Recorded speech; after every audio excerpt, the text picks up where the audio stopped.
자, 이제 드론 분류에 대해서 좀 살펴보도록 하겠습니다. 어, 드론은 사실 이제 운영하는 목적이나 그 다음에 구동 방식, 그 다음에 이제 형태라든가 이제 기체의 크기, 그 다음에 이제 중량, 그 다음에 이제 비행 가능 고도 등에 따라서 다양한 방식으로 이제 분류를 하게 됩니다. 그래서 주로 이제 무인 항공기에 이제 그 무인 항공기하고 그 다음에 무인 비행 장치하고 두 가지로 구분을 해서 볼 수가 있는데요. 주로 이제 무인 항공기는 말 그대로 항공기예요. 대형입니다. 150km 이상, 150km 이상이면 무인 항공기 쪽에 포함이 되고요. 드론을 우리는 그러니까 드론 조종사가 운영할 수 있는 영역은 아닙니다. 그리고 가격대도 비싸요. 2천억 원에서 8천억 원 뭐 이상. 그리고 거의 전량 군수용입니다. 그리고 유인기 산업과 유사하게 운영이 되고 있고요. 소프트웨어도 리얼타임 OS에 구동해서 움직이고 있고요. 그 다음에 이제 무인 비행 장치는 이제 소형이에요, 소형. 그래서 얘도 이제 분류를 나눴어요. 중형, 소형, 초소형 이렇게 나눕니다. 그래서 요거는 이제 더 구분을 시켜서 자격증도 구분을 시키겠다라고 이렇게 얘기를 하고 있는데요.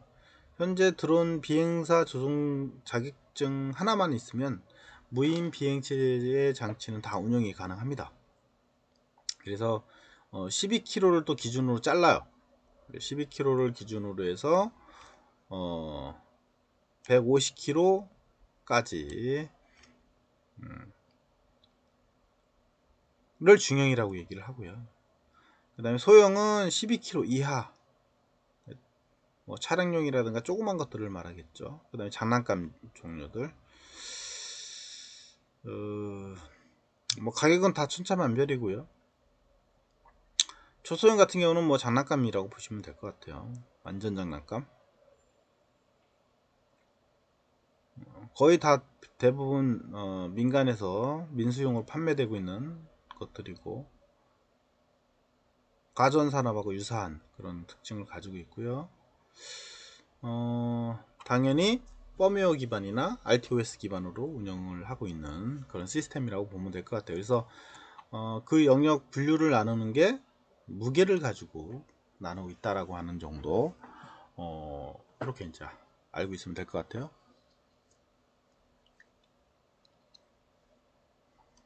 그리고 아까 얘기했던 것처럼 운영되는 무인 항공기에 운영되는 그 위치가 150m를 기점으로 해서 이상이냐 이하냐를 가지고 나뉜다 라고 하는 거. 150km 이상은 무조건 무인 항공기고 150m 이상에서 운영을 해야 돼요. 뭐 밑으로 운영도 해도 되는데 그 이상에서 운영되는 개념이고요. 얘가 일반 뭐죠? 비행기하고 충돌할 수가 있기 때문에 운영할 때 조심을 해야 하는 부분이 있고요. 현재 우리 한국에서도 미국 거를 도입을 해서 운영을 하고 있습니다. 하나 떨어뜨려 먹으면 엄청난 비용을 날리게 되죠. 군에서 운영을 하고 있고요.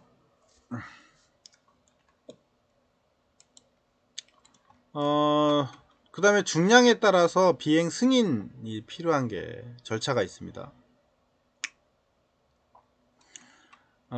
그래서 이제 그 우리가 드론 비행의 절차가 있는데요. 이때는 이륙 중량을 가지고 따져요. 드론의 이륙 중량. 그래서 25km 이하냐 25km를 초과했느냐를 가지고 기준을 나눕니다. 이거는 시험 문제에 아주 잘 나오는 문제고요. 최대 이륙 중량이 25kg 이하인 경우, 그 다음에 최대 이륙 중량이 25kg 초과한 경우 두 가지로 구분을 하고요. 여기에 이하인 경우나 이상인 경우는 두 가지로 나눕니다. 사업용이냐 비사업용이냐. 그러니까 이걸 가지고 이윤을 남기는 그런 사업용으로 쓸 거냐, 아니면 개인 용도로 해서 비사업용으로 쓸 거냐의 차이에 따라서 구분을 한다 라고 하는 거예요. 근데 사업용으로 하면 무조건 거의가 신고를 해야 합니다. 자, 그러면 봅시다. 25kg 이하인데 비사업용인데는 장치 신고만 하면 돼요. 장치라고 하는 거는 비행기, 드론을 신고를 해야 합니다. 드론 장치는 신고를 해야 돼요. 거기에 드론 번호랑 이런 것들이 다 명기가 돼야 하고요. 누구 건지 이제 확인하자는 취지예요, 결국은. 그리고 사업용은 무조건 장치 신고를 해야 하고요. 이건 비사업용은 상황에 따라서 좀 차이가 있고요. 그 다음에 사업자 사업 등록이 되어야 합니다. 그리고 지방 항공청에서 담당을 하고 있고요. 그 다음에 조종사 증명이 있어야 하고요. 이것도 사실은 있어야 하는 경우도 있고 없어야 하는 경우도 있기 때문에 이렇게 이제 점선으로 표현을 한 것 같고요. 그 다음에 비행 승인을 받아야 하는 경우가 있다는 거죠. 여기 조종사 증명은 교통안전공단에서 받습니다. 요게 이제 부처가 다 틀려요. 그리고 비행 승인은 비행 금지 구역, 그 다음에 관제권에서 비행하거나 그 밖에 동일 공역에서 150m 이상 고도를 비행하는 경우에만 승인이 필요하다, 이렇게 나와 있죠. 비행 금지 구역은 정해져 있습니다. 공항 주변이라든가 그 다음에 관제권 내에서 비행하거나 그 밖에 일반 공역에서 150m 이상 비행하는 경우는 승인이 필요하다 라고 하는 거예요. 그 승인은 지방 항공청 또는 국방부의 승인 허가를 받아서 해야 한다는 거죠. 그리고 항공 촬영을 하는 경우는, 그러니까 카메라를 달아서 촬영하는 경우를 말합니다. 항공 촬영하는 경우는 국방부의 별도 허가가 필요하다. 왜냐하면 이 촬영하는 거는 군을 찍거나 뭐 이렇게 할 수가 있기 때문에 반드시 항공 촬영을 하는 경우는 국방부의 별도의 허가가 필요하기 때문에 유념해야 합니다. 이걸 어기게 되면 벌금이나 이런 걸 물 수가 있어요. 조심해야 하고요. 이하일 때는 그나마 좀 약해요. 근데 25kg를 초과를 해버리게 되면 이제 까다로워지죠. 어쨌거나 사업용 같은 경우는 장치 신고해야 하고요. 그 다음에 사업 등록을 해야 하고요. 그 다음에 필요한 게 뭐냐, 안전성 인증이 필요합니다. 이 기체가 안전하다 안하다 라고 하는 인증서가 필요합니다. 반드시 받아야 하고요. 인증서라고 하는 거는 전파 인증이라든가 무선 인증이라든가 뭐 이런 것들이 100% 필요하고요. 어떻거나 모든 무선 장치에 관련돼서는 25kg 이하든 이상이든 반드시 전파 인증을 받아야만 판매가 되고요. 이 드론에 대한 안정성 인증이 또 필요하다는 거죠. 교통안전공단에서 수행을 하고요. 그 다음에 조종사 증명서가 있어야 하고요. 그 다음에 25kg를 초과한 경우는 비행 승인을 받아야 한다. 그래서 초경량 비행장치 전용구역 28을 비행하는 경우에만 승인 불필요하다. 그래서 초경량 비행장치의 전용구역이 있어요. 비행을 할 수 있는 구역이, 그 구역에서는 비행하는 경우에만 승인이 불필요하다 라고 하는 거죠. 그러니까 우리가 이제 농업용 드론 같은 경우는 25kg를 넘으면 승인을 받아야 돼요.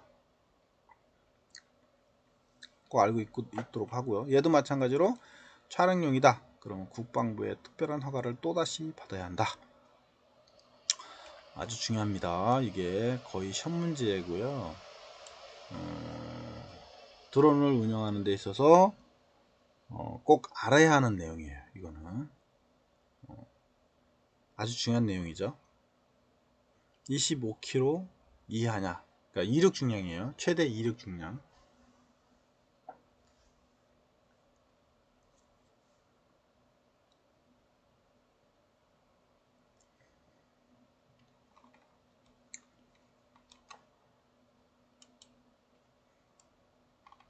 자, 그 다음에 드론 분류에 따라서 분류는 고도에 따라서 이제 나뉜다 라고 하는 거고요. 고도에 따라서 구동 방식에 따라서 고정익, 그 다음에 회전익, 혼합형, 이렇게 세 가지로 구분이 됩니다. 그래서 고정 방식에 따라서 고정익, 회전익, 그 다음에 혼합형, 이렇게 이제. 고정익은 주로 날개 이제 고정되어 있는 애들이고요. 그 프로펠러 형태로 돼 있어, 그러니까 프로펠러와 그 다음에 이제 비행기 날개가 있어서 날개 쪽에 고정되어져 있는 프로펠러가, 그런 거를 주로 고정익이라고 얘기를 하죠. 그 다음에 회전익은 우리 회전 방식이에요. 주로 헬리콥터나 이런 것들이 회전익이 되겠죠. 혼합형은 두 가지 짬뽕 된 거를 혼합형이라고 얘기를 합니다. 그리고 프로펠러 개수에 따라서 싱글 로터, 멀티 로터 이렇게 용어를 붙이죠.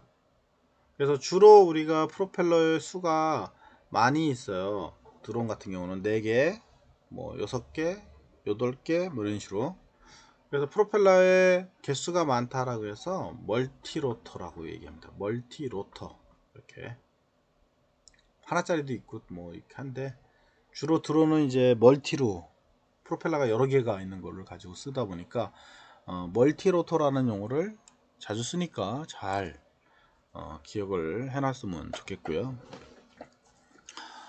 밑에 정의를 보면 이제 그 공기보다도 더 가벼운 모델들, 발룬형, 우리 이제 에드벌룬이나 뭐 이런 비행선 형태의 드론을 말하고 있죠. 제가 이제 개발했던 게 여기에다가 우리 프로펠러를 달아서 운영하는 방식을 개발을 했던 거고요. 방향 제어가 잘 안 돼서 안에다가 이제 프로펠러를 숨겨서 운영을 하고, 얘들은 안에 그 헬륨 가스를 내장을 하기 때문에 헬륨 가스를 해서 부양을 합니다. 그리고 떨어질 때도 천천히 떨어지기 때문에 다칠 위험이 거의 없죠. 그리고 프로펠러도 숨어 있어서 손에 다치거나 이런 게 적어요. 그래서 최근에는 이런 그 풍선 형태의 드론들은 광고용으로 쓰거나, 그 다음에 드론하고 약간 동떨어져 있어서 법적으로 많은 제약을 좀 많이 풀어준 상태고요. 도시에서도 날릴 수도 있죠. 그 다음에 이제 픽스윙이라는 게 있어요. 픽스윙은 이제 그 날개 쪽에 프로펠러가 고정되어 있는 형태들이고요. 얘들은 날개 형태다 보니까 이제 비행기가 아주 오래 채공을 하죠. 그래서 활공하면서 나를 수 있는 그런 구조로 되어져 있고요. 그래서 장시간 운영을 할 때는 픽스용으로 픽스윙이라는 걸 가지고 운영을 합니다. 어떤 경우는 이착륙도 바로 해요. 원래 날개를 가지고 있는 프로 형태들은 일정한 형태를 비행하다가 올라가잖아요. 근데 얘들은 수직 이착륙이 되는 그런 구조로 해놓기 때문에 최근에는 이제 픽스형 같은 경우는 이착륙도 수직 이착륙도 되고 비행도 되고 두 가지 복합적으로 사용을 하고 있고요. 하이브리드형도 마찬가지입니다. 하이브리드형 같은 경우는 앞전에 이제 픽스윙에다가 수직 이착륙을 할 수 있도록 이렇게 이제 구조를 바꾼 거예요. 픽스윙은 그냥 날개 형태에다가 구성을 한 건데, 요즘 나오는 픽스윙들은 이제 수직 이착륙도 되도록 이렇게 하고는 있어요. 근데 이제 엄연하게 나누면 픽스윙은 그냥 날개 형태만 있는 거고요. 하이브리드형은 날개에다가 멀티콥터 프로펠러를 여러 개를 같이 붙여서 수직 이착륙이 할 수 있도록 하는 그런 구조로 바꾼 거라고 보시면 돼요. 요즘 많이 운영되고 있는 모델이고요. 여러분들이 만약에 한다라고 해도 바로 요 VTOL 픽스윙이라든가 틸트 엔진 뭐 이런 것들을 많이 쓰고 있으니까 참고로 좀 보면 될 것 같고요. 그 다음에 멀티로터는 프로펠러의 수가 여러 개예요. 뭐 3개, 4개, 뭐 6개, 8개 뭐 이런 식으로. 그래서 거기 보면 멀티로터가 트리콥터, 그 다음에 쿼드컵터, 헥사컵터, 그 다음에 옥토컵터 이렇게. 그래서 프로펠러의 개수가 몇 개냐에 따라서 이제 이름이 달라집니다.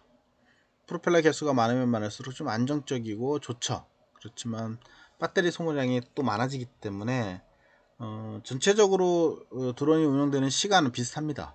그래서 우리가 한 20분, 맥스 20분으로 잡고 있는데 딱 아이디얼하게 20분까지 버티는 건 아니고요. 한 13V, 13분 정도? 이 정도 운영을 하면 배터리를 교체해 주는 게 좋습니다. 그리고 배터리는 너무 닳아버리게 되면 배터리가 망가지기 때문에 재충전이 안 될 수도 있고요. 그렇습니다. 그 다음에 싱글로터는 우리 헬리콥터 같은 경우들, 그죠? 프로펠러가 하나죠. 근데 그 안에 이제 프로펠러의 각도를 조절할 수 있게 하는 게 들어가 있어요.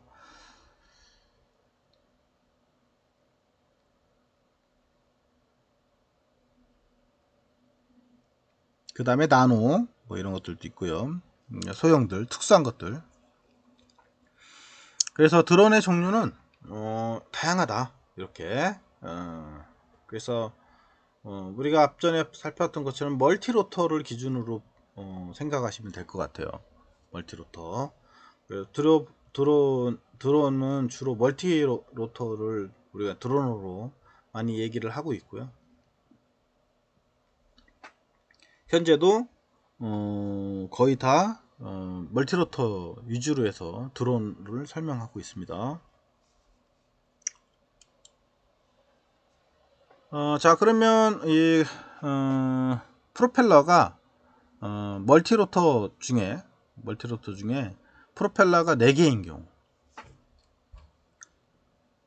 지금 여기 그림에서 보이는 것처럼 프로펠러가 여러 개인데 4개인 경우에요. 지금 현재 이거를 우리는 쿼드커트다. 쿼드가 이제 4 뭐 이런 의미를 갖습니다. 그래서 주로 이제 회전익이라고 우리가 얘기를 하고요.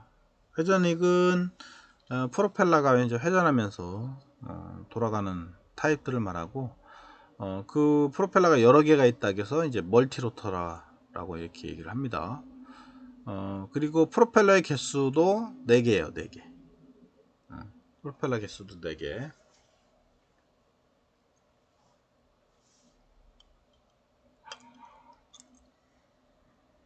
그 다음에 바이컵터는 2개, 트리컵터는 3개, 펜타컵터는 5개, 헥사컵터는 6개, 옥토컵터는 8개 이렇게 분류를 하고요. 그 다음에 로터의 배치, 그러니까 모터의 배치에 따라서 이런 지금 여기 그림에서 보는 것처럼 이렇게 X자 형태로 배열을 할 거냐 모터를, 아니면 T자 형태로 모터를 배열할 거냐. 여기 모터, 여기 모터, 여기 모터, 여기 모터. 두 가지 방식이에요. 대각선 형태로 이렇게 구성되어 있는 분류, 혹은 십자가 형태처럼 T자로 구성되어 있는 형태, 이 두 가지 형태로 구분이 된다. 그래서 컵터의 구성 요소는 저렇게 두 가지로 정의해서 쓰시면 될 것 같아요.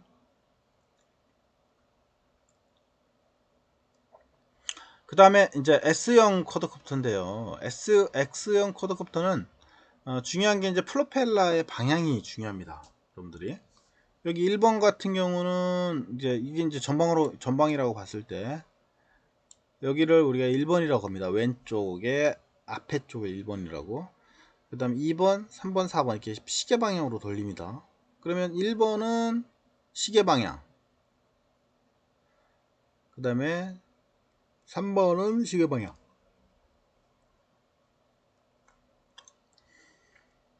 그 다음에 2번은 반시계 방향, 이렇게 회전을. 그 다음에 4번도 반시계 방향.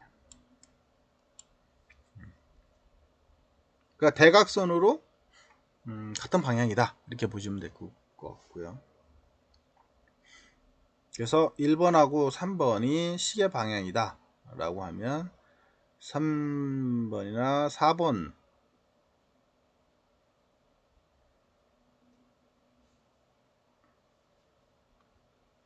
여기 밑에 1번, 2번, 3번, 4번의 프로펠러의 방향에 따라서 방향이 결정되니까 참고로 보시면 될 것 같습니다.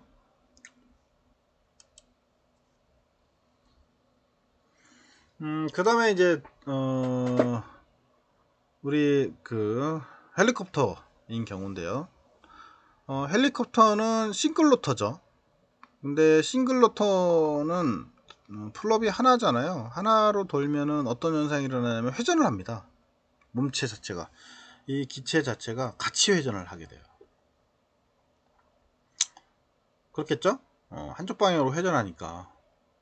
그래서 그 회전 방향의 반대 방향으로 추진할 수 있게 해요.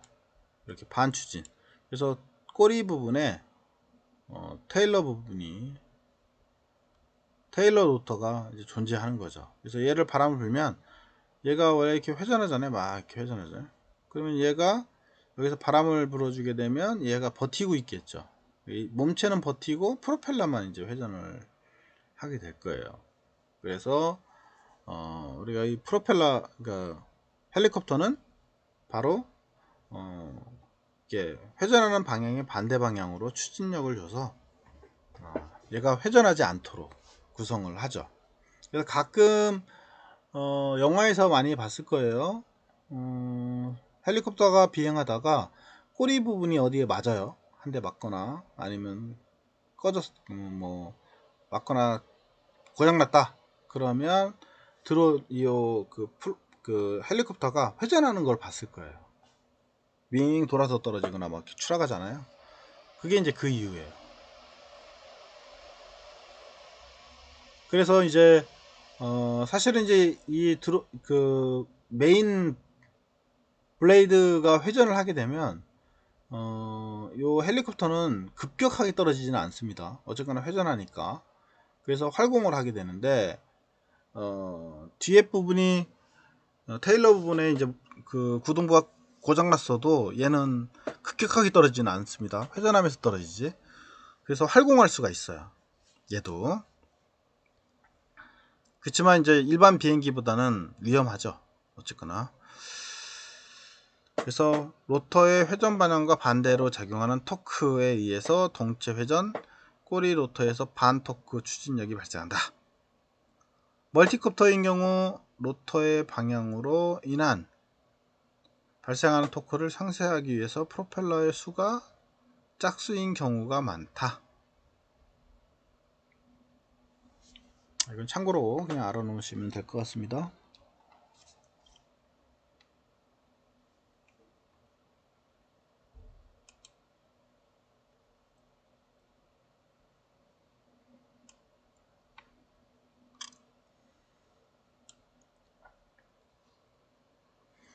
그래서 이제 다음 쿼드코프터 소개에 대해서 좀 이제 비행기에 작용하는 힘에 대해서 좀 우리가 알아보려고 합니다.